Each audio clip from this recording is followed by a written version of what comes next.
रहमान रहीम। आज test number 2 की discuss कर रहे हैं।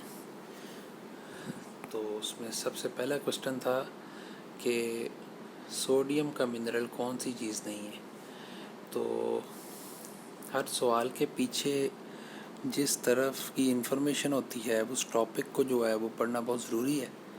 तो ये पहला सवाल जो शुरू में दिए हुए हैं ना चैप्टर 2 के स्टार्ट पे अक्रंस में ओर्स ऑफ मेटल्स दिए हैं, अल्कली के भी अल्कलाइन के, वहाँ से आया है।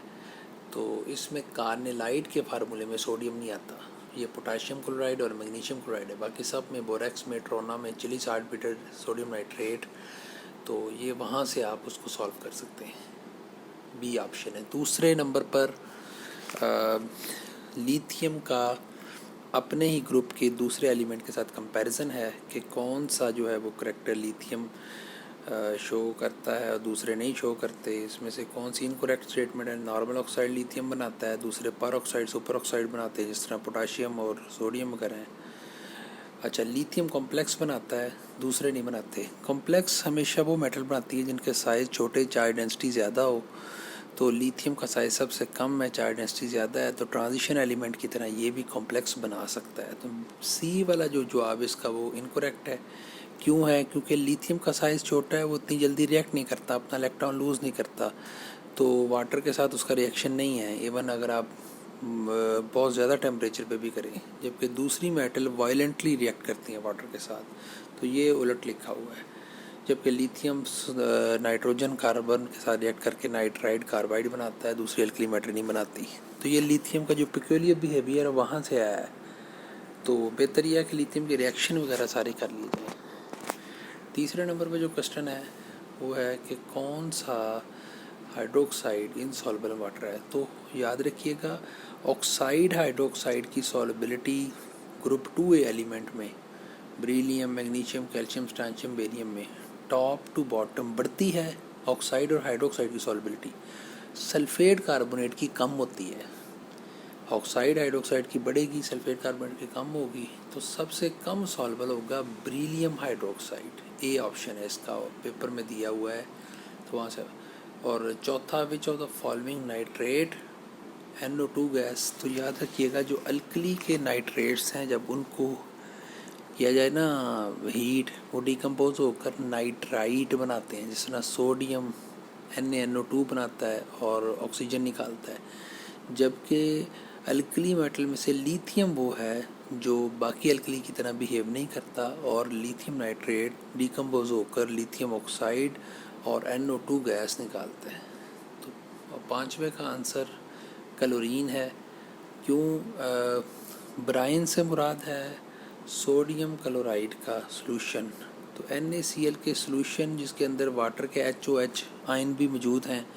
तो जब हम बात करेंगे कैथोड एनोड पे कौन सी चीज़ गई, तो एनोड होता है पॉजिटिव और उसकी तरफ जाना है नेगेटिव आयन ने। तो नेगेटिव आयन कौन कौन से हैं? NaCl के अंदर क्लोरीन नेगेटिव, वाटर के अंदर OH नेगेटिव। तो क्लोरीन और OH का मुकाबला बढ़े तो क्लोरीन जीतता है। तो क्लोरीन जाता है एनोड पर, वहाँ पर इलेक्ट्रॉन अपने निकालता है और Cl2 गैस खारिज करता है। इसलिए पाँचवें का ए आंसर है। छठे नंबर पर कलर क्यों नज़र आता है अल्कली अल्कलाइन का, तो इसका सी ऑप्शन है। क्योंकि जब डी एक्साइटेशन इलेक्ट्रॉन की होती है हायर लेवल से लोअर की तरफ, तो उसका कलर नज़र आता है। Nelson cell cathode is made up of. तो ये steel vessel lined with asbestos diagram. तो जब आपने सेल पढ़ने हैं ना, तो आपने इनके कैथोड एनोड, इनके प्रोडक्ट्स कौन कौन से मिलते हैं और एडवांटेज क्या है, ये ज़रूर पढ़ना है। तो इसका सी, आठवें का सी है। लिथियम के मतलब करेक्ट स्टेटमेंट कौन सी है? लिथियम डिकम्पोज हो जाता है हीट करने पर, जबकि बाकी अल्कली मेटल के जो कार्बोनेट्स हैं वो हीट करने पर नहीं होते, जल्दी नहीं होते। आमतौर पर हम डिकम्पोजिशन कहते हैं तब जब 1000 डिग्री सेंटीग्रेड तक कोई चीज़ हीट करने पर डिकम्पोज हो जाए। तो बाकी वो पेरोक्साइड नहीं बनाता, साल्ट उसके कम लेस सॉल्युबल है और डायगोनल रिलेशनशिप बेरिलियम के साथ शो करता है। वो डायगोनल रिलेशनशिप क्या है? हर ग्रुप का पहला एलिमेंट अगले ग्रुप के दूसरे एलिमेंट के साथ प्रॉपर्टीज़ में रिजेंबल करता है, that is called diagonal relationship. नौवें का आंसर है सी, डाउन सेल से सोडियम मेटलाइज होती है और डायाफ्राम सेल से सोडियम हाइड्रोक्साइड बनता है, ये दोनों में फ़र्क। लाइम वाटर की कंपोजिशन ए ऑप्शन है, सेलेक्ट लाइम, सैंड और वाटर उसके अंदर होती है। 11 का आंसर ए है, प्लास्टर ऑफ पेरिस का फार्मूला। अगर आप बिल्कुल ही वाटर निकाल दें, इसे कहते हैं कैल्शियम सल्फेट 2 और उसके साथ एक वाटर मालिक्यूल लगा हुआ है, ये थोड़ी सी मिस्टेक है। 11 क्वेश्चन के ए ऑप्शन में थोड़ी मिस्टेक है, आना चाहिए कैल्शियम सल्फेट 2 और वाटर सिर्फ एक मालिक्यूल लगा हुआ है, ये थोड़ी मिस्टेक है, इसको करेक्ट कर लें आप।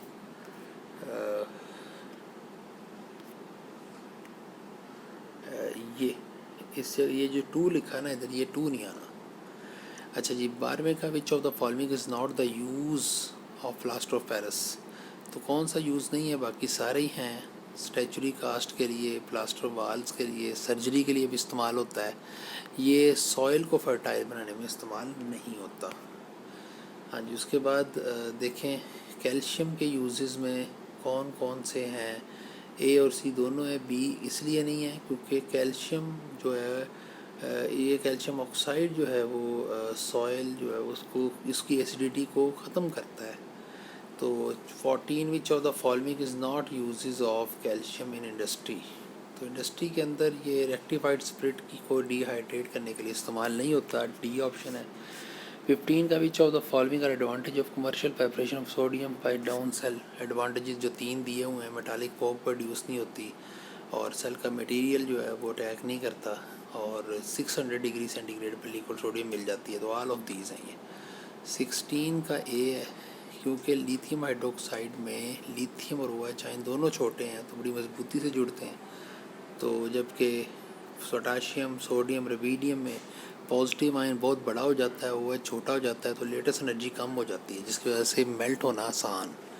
तो सेम साइज़ में करीब करीब जिनका साइज़ हो उनका आपस में जुड़ना बड़ी मजबूती से होता है। 17 का ए है, क्योंकि melting boiling point top to bottom कम होते हैं मेटल्स के, क्योंकि जब साइज़ बढ़ता है तो मेटालिक बॉन्ड वीक पड़ता जाता है, तो इसलिए कम होते हैं।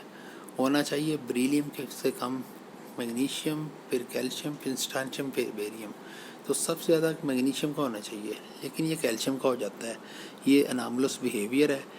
क्या अनामलस बिहेवियर है इसमें, क्योंकि पैकिंग बदल जाती है। मैग्नीशियम में हेक्सागोनल है तो कैल्शियम में क्यूबिक क्लोज पैकिंग आ जाती है, वो जो ज़रा मजबूत होती है। 18 का अल्फ़ा है, सीधा सा जब डीकम्पो वाटर लूज़ कर देता है, ये कमीशन में भी क्वेश्चन आ चुका है, तो वो सोडियम कार्बोनेट 1 वाटर मॉलिक्यूल बनाता है। 19 का डीकम्पोज करने पर कौन सा कार्बोनेट हीट नहीं होता, sodium carbonate. Lithium carbonate heat हो जाता है और अल्कलाइन तो बिल्कुल हीट होते हैं, तो इससे मुराद ये नहीं है सोडियम कार्बोनेट कभी भी नहीं होगा, इससे मुराद है कि वो 1000 डिग्री तक नहीं हो सकता। 20 का आंसर है सी, मैग्नीशियम ऑक्साइड, मैग्नीशियम आयोडाइड की मौजूदगी में मैग्नीशियम हाइड्रोजन के साथ रिएक्ट करता है।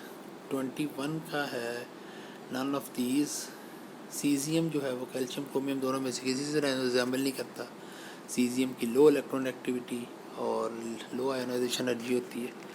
The correct order of thermal stability of carbonate, तो थर्मल स्टेबिलिटी ऑफ कार्बोनेट का ऑर्डर है बी। तो बेरियम कार्बोनेट सबसे ज़्यादा थर्मली स्टेबल होता है, क्योंकि हीट करने पर इसको बेरियम ऑक्साइड में चेंज होना पड़ेगा और बेरियम का साइज़ बहुत बड़ा है, ऑक्सीजन का बहुत छोटा, तो वो उस जो है फॉर्म में जाने के बजाय बेरियम कार्बोनेट में रहना पसंद करता है, इसलिए वो ज़्यादा स्टेबल है और ये स्टेबिलिटी टॉप टू बॉटम बढ़ती है। तो barium carbonate, then strontium, then calcium, then magnesium. Which of the following sulphates of 2A group element is almost insoluble in water, तो याद रखिएगा मैंने स्टार्ट पे बताया था ऑक्साइड और हाइड्रोक्साइड की सॉल्युबिलिटी बेरिलियम से लेकर, मतलब ये अगर बेरिलियम है, बेरिलियम से लेकर नीचे बेरियम तक, ऑक्साइड और हाइड्रोक्साइड के लिए दूसरे ग्रुप के मेंबर्स की सॉल्युबिलिटी जो होती है वो इंक्रीज़ करती है, सल्फेट और कार्बोनेट में ये डिक्रीज़ करती है, तो सबसे कम सॉल्युबल बेरियम का सल्फेट होगा। तो 24 का 50% है जो कि NaOH से हासिल होता है ब्राइन की इलेक्ट्रोलिसिस से। 25 का है सी, मैग्नीशियम नाइट्राइड की हाइड्रोलिसिस करें तो अमोनिया और, हाँ जी। 26 का मैग्नीशियम का मिनरल नहीं है। ये जो स्टार्ट पे कहा था आपने सारे इसके मिनरल देखने हैं, तो डोलोमाइट, एस्बेस्टॉस, सोपस्टोन तीनों में आता है। डोलोमाइट है मैग्नीशियम कार्बोनेट, कैल्शियम कार्बोनेट।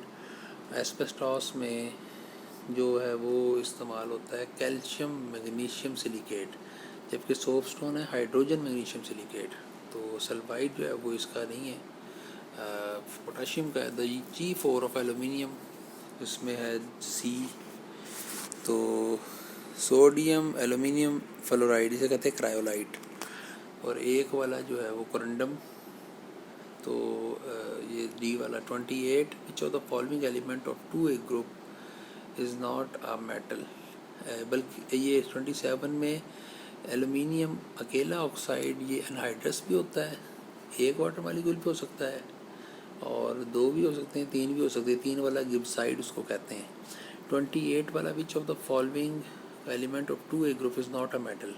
तो बोरोन, बोरोन एक मेटलॉइड या नॉन मेटल की तरह है, जबकि बाकी सारी मेटल्स हैं। All of the following element 2A group form amphoteric oxide except thallium, क्योंकि ये 2A ग्रुप में 3A ग्रुप में सबसे नीचे वाला थेलियम है, गैलियम इंडियम थेलियम। तो वो ऐसी मेटल हो जाती है कि उसका ऑक्साइड एम्फोटेरिक नहीं रहेगा बल्कि बेसिक हो जाएगा। तो ऑक्साइड और हाइड्रोक्साइड की सॉल्युबिलिटी टॉप टू बॉटम किसी भी ग्रुप में हमेशा इंक्रीज़ होती है, और इनका बेसिक करेक्टर भी इंक्रीज़ होता है, याद रखिएगा। 30, विच of the following salts in is basic in nature. तो बोरेक्स का वाटर के अंदर सोल्यूशन सोडियम हाइड्रोक्साइड पैदा करता है, और बोरिक एसिड वीक एसिड है, और सोडियम हाइड्रोक्साइड एक स्ट्रॉन्ग बेस है, जिसकी वजह से बोरेक्स को हम बेसिक साल्ट कहते हैं, बाकी और किसी में नहीं है ऐसा। 31 में vitreous silica has all of the following. अच्छा, ये 30 की टेक्निक ये है कि आप ना किसी भी साल्ट का पॉजिटिव आयन और नेगेटिव आयन अलग अलग करके साल्ट के पॉजिटिव आयन के साथ वाटर का OH लगाएं, साल्ट के नेगेटिव आयन के साथ वाटर का H लगाएं, और फिर देखें कि एसिड स्ट्रॉन्ग बन रहा है या बेस स्ट्रॉन्ग बन रहा है। तो 31 का आएगा, vitreous silica has all of the following properties except. सारे एसिड के लिए रेजिस्टेंट नहीं है, HF के साथ ये रिएक्ट कर जाता है। 32 में A है करेक्ट स्ट्रक्चर, जिसमें कार्बन पे भी लोन पेयर होगा, और कार्बन ऑक्सीजन के दरमियान एक कोऑर्डिनेट कोवलेंट बॉन्ड बनेगा। 33 का है लेड क्यों ऊपर से नीचे जब आते हैं तो आपको पता है चौथे ग्रुप में क्या होता है। चौथे ग्रुप में आखिरी शेल में 4 इलेक्ट्रॉन, और वैलेंस शेल की कॉन्फ़िगरेशन करें तो 2 S के अंदर और 2 P में। S का एक इलेक्ट्रॉन P के तीसरे ऑर्बिटल में आ जाता है, जिसकी वजह से 4 अनपेयर्ड इलेक्ट्रॉन हो जाते हैं चौथे ग्रुप के एलिमेंट्स में। लेकिन अगर S का इलेक्ट्रॉन ना आए तो उसे कहते हैं इनर्ट पेयर इफेक्ट। तो वो नीचे वाली एलिमेंट्स में ज़्यादा होता है, यानी चौथे ग्रुप में स्टेनस और लेड के अंदर ज़्यादा होता है, तो लेड है उसमें से। और सिलिका के अंदर हर सिलिकॉन जो है वो 4 ऑक्सीजन के साथ, और हर ऑक्सीजन 2 सिलिकॉन के साथ। यूँ आप देख सकते हैं ये सिलिकॉन है, अगर इधर ऑक्सीजन इधर ऑक्सीजन इधर ऑक्सीजन इधर, और इधर हर ऑक्सीजन जो है वो 2 सिलिकॉन के साथ लगा होता है। तो ये है जी, इसका 4 आएगा। सिलिकॉन 4 ऑक्सीजन के साथ और ऑक्सीजन 2 सिलिकॉन के साथ। 35 का आंसर आएगा सी, यानी 62 डिग्री सेंटीग्रेड से ऊपर करें तो 5 वाटर मालिक्यूल, नीचे करें तो 10 होंगे। कोलेमेनाइट कैल्शियम का है, कैल्शियम B6O11। 37 का which of the following not property shown by boron. तो ये डेल्टा आएगा। बोरोन लिवर्स बेस नहीं है, बोरोन लिवर्स एसिड है, क्योंकि बोरोन के 3 बॉन्ड बन सकते हैं। 3 बॉन्ड बनाने के बाद आखिरी शेल में 6 इलेक्ट्रॉन आ जाते हैं और 2 की जगह बच जाती है, इस वजह से लिवर्स एसिड है। बाकी सारी प्रॉपर्टी ये शो करता है। विच of the following is most abundant metal. तो एलुमिनियम है। 39 का टिंकल है, जो कि बोरेक्स वगैरह का नाम है। 40 का अभी मैंने बताया जैसा कि डेल्टा है, गिब्साइड। 41 का है डेल्टा, यानी ऑर्थोबोरिक एसिड जो होता है उसको बनाने के लिए आप बोरेक्स, सोडियम टेट्राबोरेट जिसको हम कहते हैं बोरेक्स, ये हो गया सोडियम Na2B4O7 को कहते हैं बोरेक्स। जब आप इसकी हाइड्रोलिसिस करें तो ये वाला हिस्सा बोरिक एसिड बना देगा, और अगर आप इसको HCl के साथ रिएक्ट करें फिर भी ये वाला हिस्सा बोरिक एसिड बनाएगा। H2SO4 फिर भी करेगा, लेकिन अगर आप अमोनियम क्लोराइड के साथ रिएक्ट करेंगे फिर बोरिक एसिड नहीं बनता।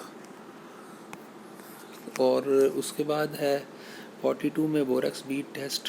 बोरैक्स बीट टेस्ट में क्या होता है, बोरैक्स को लेकर प्लाटिनम की टिप पर हीट करके हम कोई भी कलर्ड साल्ट जो रखते हैं तो वो कलर्ड बीड बनाता है। तो अगर कॉपर का साल्ट रखें तो ब्लू बीड बनते हैं। तो इसके ऑक्सीडाइजिंग फ्लेम में अलग कलर आता है, रिड्यूसिंग में अलग आता है। 43 का डेल्टा ऑप्शन है, ये बोरैक्स का यूज़ नहीं है, बाकी तीनों हैं। 44 का अल्फ़ा है। सोल्यूशन एक्वस के अंदर, अच्छा ये इनऑर्गेनिक में ऑर्थो पायरो मेटा का जो लफ्ज़ आता है ना वर्ड, ये किसी भी मालिक्यूल में वाटर कंटेंट्स को शो करने के लिए हम इस्तेमाल करते हैं। तो ऑर्थो में सबसे ज़्यादा पानी होता है, इसलिए सोल्यूशन के अंदर सबसे ज़्यादा स्टेबल भी यही है। 45 का which of the following are boric acid के यूजेस की बात की हुई है उसने, तो ऑल ऑफ दीज हैं, ये सारे यूजेस हैं। उसके बाद 46 बोरिक एसिड स्ट्रॉन्ग हीटिंग पर, स्ट्रॉन्ग हीटिंग का मतलब इतनी हीट करना कि उसमें से सारे वाटर कंटेंट निकल जाए, तो वो है B2O3 बोरोन एनहाइड बोरिक एनहाइड्राइड। 47 का डेल्टा है, बोरिक एसिड जो है वो स्टीम में नॉन वोलेटाइल नहीं वोलेटाइल है, बाकी सारी प्रॉपर्टीज़ की ठीक है। 48 ये जो 47 में ना वीक एसिड लेवस एसिड है, क्योंकि H3BO3 जो नज़र आता है ये बेसिकली BOH का थराइस है, और बोरोन में OH पूरा एक्सेप्ट करके BOH4 नेगेटिव बनाने की एबिलिटी मौजूद है, इसलिए इसको कहते हैं लेवस बेस, क्योंकि OH के इलेक्ट्रॉन को एक्सेप्ट कर लेता है ये एक और सो। उसके बाद 48 का which of the following does not react with aluminium, HNO3 नहीं रिएक्ट करता, इसलिए HNO3 को एलुमिनियम के कंटेनर पर रखा जाता है। 49 का ऑल ऑफ दीज है, एलुमिनियम के सारे यूजेस हैं। 50 का all of these borax bead test कौन सा नहीं देता, जिंक सल्फेट, क्योंकि उसका साल्ट कलर नहीं होता, याद रखिए कलर जो साल्ट होते हैं वो देते हैं। कॉपर सल्फेट का ब्लू कलर, आयरन सल्फेट का जो है वो कलर ग्रीन होता है, जबकि क्रोमियम क्लोराइड का भी इसी तरह जो कलर नहीं है जिस ट्रांजिशन एलिमेंट के साल्ट का वो नहीं देता। जिंक सल्फेट का कलर नहीं होता, वाइट है। 51 जो कार्बन मोनोऑक्साइड है उसके बारे में याद रखें, वो एक ऑक्सीजन अपने अंदर और मिला सकती है, ऑक्सीजन के साथ मिल सकती है और CO2 में कन्वर्ट हो सकती है, इसलिए वो दूसरों की ऑक्सीजन ले लेती है, इसलिए वो ऑक्सीडाइजिंग एजेंट नहीं है बल्कि रिड्यूसिंग एजेंट है। वो दूसरों से ऑक्सीजन छीन लेती है, दूसरों की रिडक्शन कर देती है। जबकि कार्बन डाइऑक्साइड के बारे में पूछा जाए तो carbon dioxide is oxidising agent, लेकिन कार्बन डाइऑक्साइड के बारे में ये कहना ये हवा से हल्की है, ये गलत है। कार्बन डाइऑक्साइड का मास है 44, एयर का एवरेज मास है 29। 53 विच of the following statement is not abundantly earth crust, zinc नहीं है, बाकी तीनों एलिमेंट टॉप 6 में आते हैं अर्थ क्रस्ट में। सबसे ज़्यादा ऑक्सीजन है, then silicon, then aluminium. 54 dry ice क्या होती है, सॉलिड कार्बन डाइऑक्साइड को लो टेम्परेचर पे उसे कहते हैं ड्राई आइस।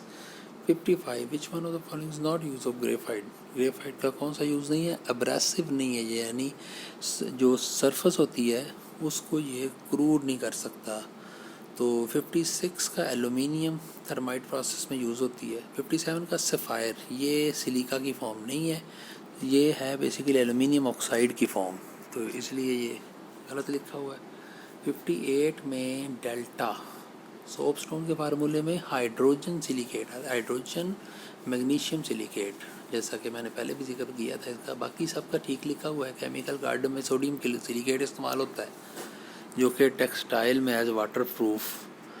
प्योर क्ले में इस्तेमाल होता है, pure clay aluminium oxide silicon dioxide है। इम्प्योर क्ले में जिसका कलर रेड सा नज़र आता है उसमें आयरन के कंपाउंड होते हैं, तो ये तीनों ठीक हैं। 59 का अल्फ़ा है, जब सिलिकॉन्स जो सिलिकॉन डाइऑक्साइड से के डेरिवेटिव हैं अगर उनको टेम्परेचर कम कर दिया जाए तो उनकी विस्कोसिटी इतनी नहीं बदलती, तो यही प्रॉपर्टी उनको दूसरे पॉलीमर के मुकाबले में लाके खड़ा करती है।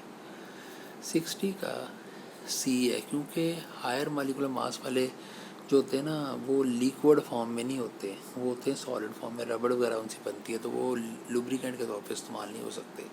61 का C जिंक सल्फाइड सेमीकंडक्टर नहीं है। 62 का ऑल ऑफ दीज। तो यहाँ हर सवाल के बदले ना आप किताब के उस मुतलका हिस्से के बारे में से सारी इन्फॉर्मेशन को इकट्ठा किया करें, पढ़ा करें। 63 का आएगा सी, लेड क्रोमेट, ये येलो पिगमेंट के साथ ये बनाता है।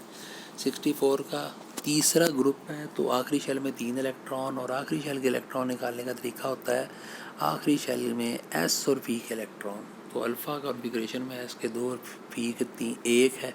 मतलब अगर 3 इलेक्ट्रॉन हो गए तीसरे शेल के, तो वो थर्ड ग्रुप के कोई एलिमेंट है। 65 का आएगा ऑल ऑफ दीज, ये जो है ये सारी प्रॉपर्टीज़ शो करते हैं सेकंड ग्रुप के। फोर्थ ग्रुप के में हाइड्रोजन 4 हाइड्रोजन के साथ मिल लेते हैं, 4 हाइड्रोजन के साथ 2 ऑक्सीजन के साथ, ऑल ऑफ दीज। तो शुक्रिया, ये आपको ये की है।